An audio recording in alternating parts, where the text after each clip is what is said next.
तो आज शुभ सवेरे खुदा के कलाम में से हम इस बात को जानेंगे कि जब खुदा काम लेना चाहता किसी से तो खुदावन उसको पहले तैयार करता है। खुदावन उसको पहले तैयार करता है। खुदावन उससे कुछ कहता है, कुछ उसे छोड़ने का कहता है। तो बाइबल मुकद्दस में से जिक्र है जब लोग गुलामी में थे, मार खा रहे थे और खुदावन अपने लोगों के लिए उतरा और उसने एक बंदे को इस्तेमाल किया जिसका नाम मूसा। तो बाइबल मुकद्दस उन हालात को बयान करती है। खरूज की किताब उसका 2 बाब 23वीं आयत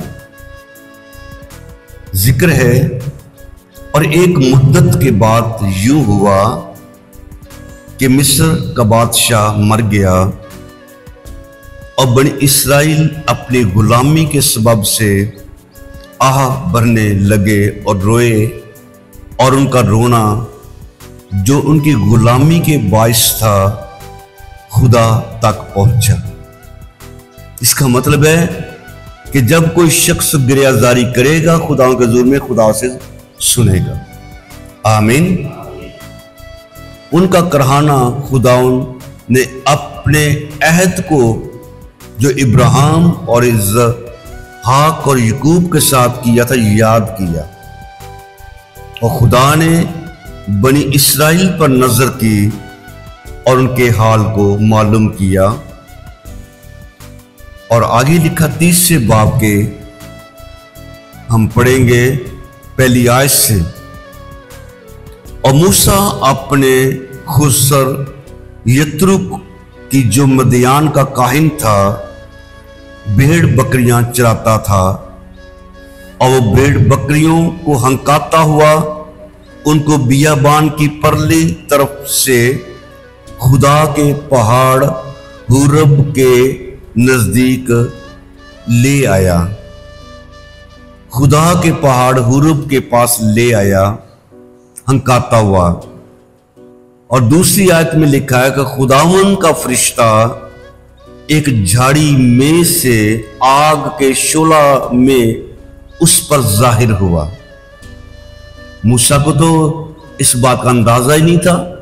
मूसा को क्या पता कि आज क्या होने वाला है। इसी तरह किसी भी ईमानदार को कुछ पता नहीं कब उसके लिए एक आज बरकत का वक्त ठहर जाना है, खुदाओं से मुलाकात का वक्त ठहर जाना है।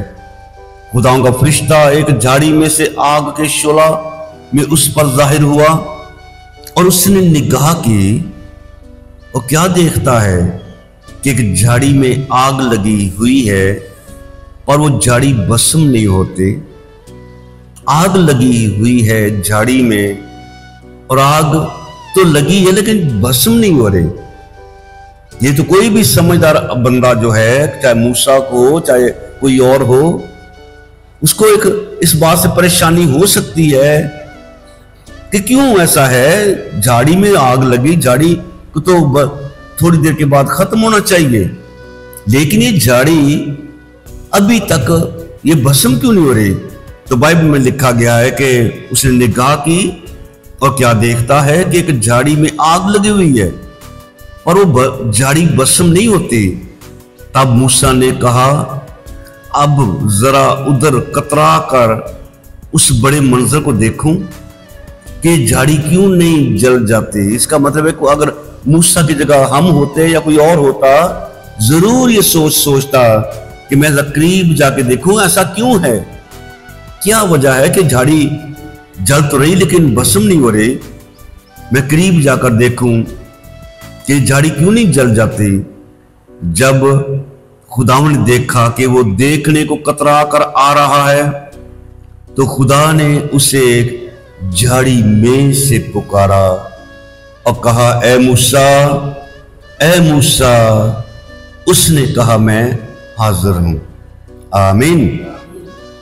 तब उसने कहा, इधर पास मत आ, अपने पांव से जूता उतार, क्योंकि जिस जगह तू खड़ा है वो मुकद्दस जमीन है। आमीन। आमीन। ये है खुदावन अपनी इज्जत चाहता, अपनी इज्जत चाहता कि मैं यहां पे मौजूद हूं, तो फिर तू क्या कर, अपना जूता उतार। तो अपने जूतों के साथ मेरे हजूरी में नहीं ठहर सकता, तुझे अपना जूता उतारना पड़ेगा। क्या खुदा उसे उसके जूते समेत उससे बातें नहीं कर सकता? नहीं, खुदा कुछ बोलेगा तो कुछ ये भी तंबीह करेगा कि तुझे छोड़ना पड़ेगा, कुछ तुझे अपनी जिंदगी में से निकालना पड़ेगा।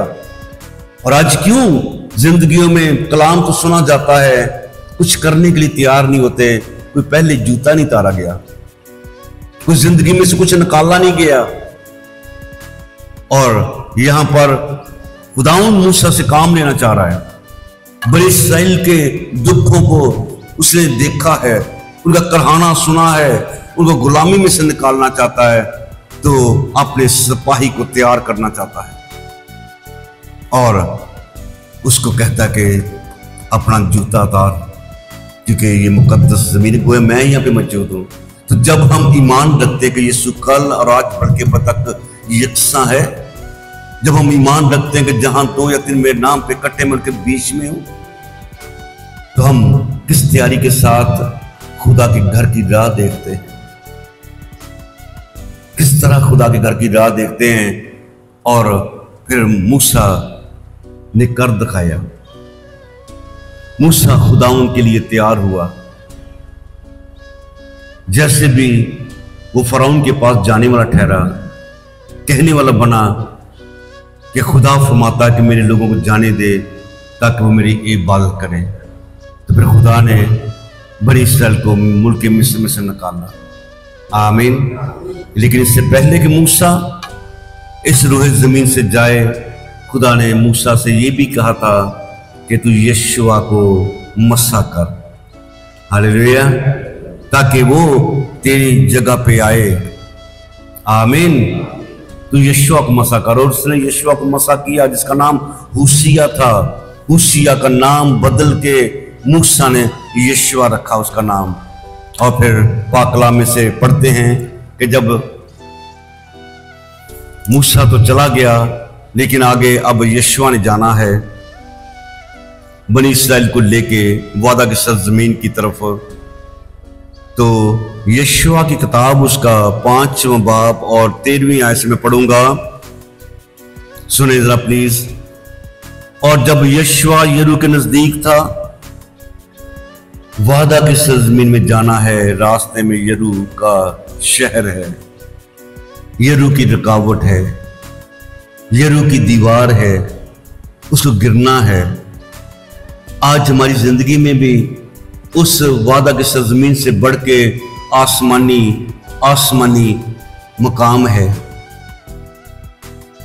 और रास्ते में रुकावटें हैं। इधर यरू की दीवार है वादा की सरजमीन में पहुंचने से पहले। और जब यशुआ यरू के नजदीक था, उसने अपनी आंखें उठाई और क्या देखा कि उसके मुकाबल एक शख्स हाथ में अपनी नंगी तलवार लिए खड़ा है। यशुआ ने उसके पास जाकर उससे कहा, तू हमारी तरफ है या हमारे दुश्मनों की तरफ?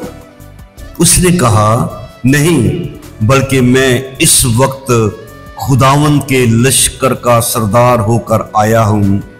तब यशुआ ने जमीन पर सरनगू होकर सजदा किया और उससे कहा, मेरे मालिक का अपने खादम से क्या इरशाद है?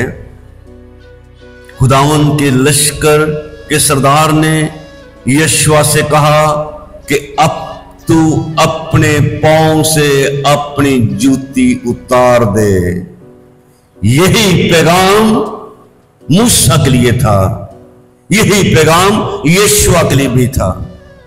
यीशुआ से जो कहा गया कि जैसे मैं मूसा के साथ साथ था तेरे साथ भी रहूंगा, मूसा को भी यही पैगाम था कि अपनी जूती उतार, और यीशुआ को भी यही पैगाम है कि तू अपने पांव से जूती उतार दे, क्योंकि ये जगह जहां तू खड़ा है मुकद्दस है। सो यीशुआ ने ऐसा ही किया। आमीन आमीन। तो खुदाओं ने फिर यीशुआ को आगे इस्तेमाल किया, यरीहो की दीवार गिरे और खुदा ने फतह बख्शी। आज हम अपनी जिंदगी पे भी जरूर देखें, हमारे रास्ते में बहुत सी रुकावटें हो सकती हैं, हमारा सफर भी लंबा है। हम कौन कौन सी कोई जूतियां पहनने खुदाओं को नजर आना चाहते हैं। कोई हकारत की हो सकती है, नफरत की हो सकती है, बदियां लड़ाइयों की हो सकती है। मसीह का कलाम कहता है सुलह की जूती के तैयारी के जूते पहन ले। आमीन। तो इस कलाम से हम ये भी सीखते हैं कि आज बड़े बड़े खादमों के नाम हैं, जूतियों समेत स्टेज के ऊपर आते हैं।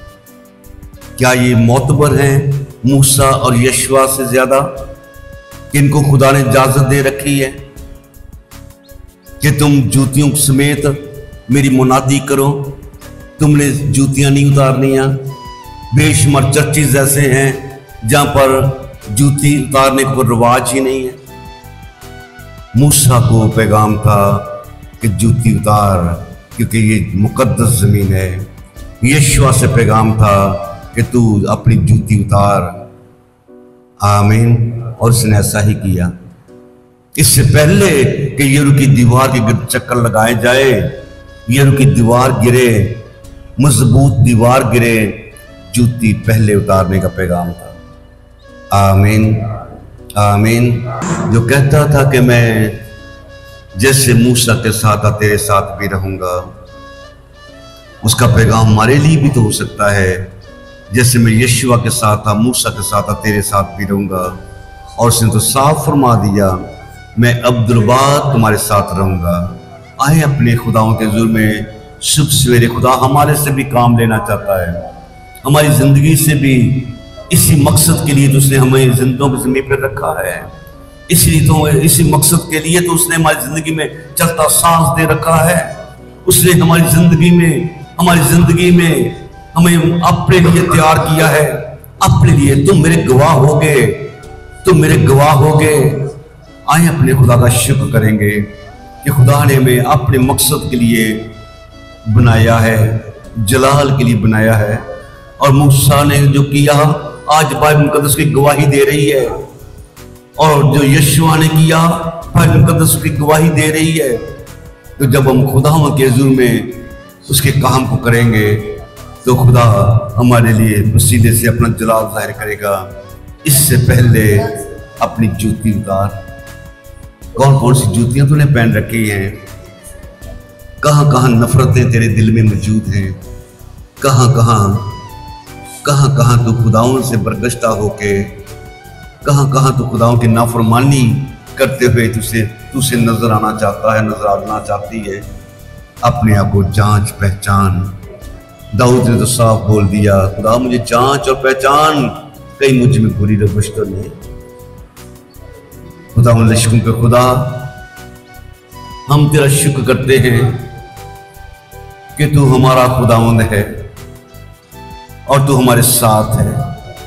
तौफीक दे खुदा तेरे कलाम के ताबेदारी में जिए। जैसा यीशुआ से कहा गया यीशुआ ने किया, वैसा ही किया। जैसा खुदा मूसा को कहा गया उसने वैसा ही किया, और तूने उनको अपने जलाल के लिए इस्तेमाल किया। बस तेरा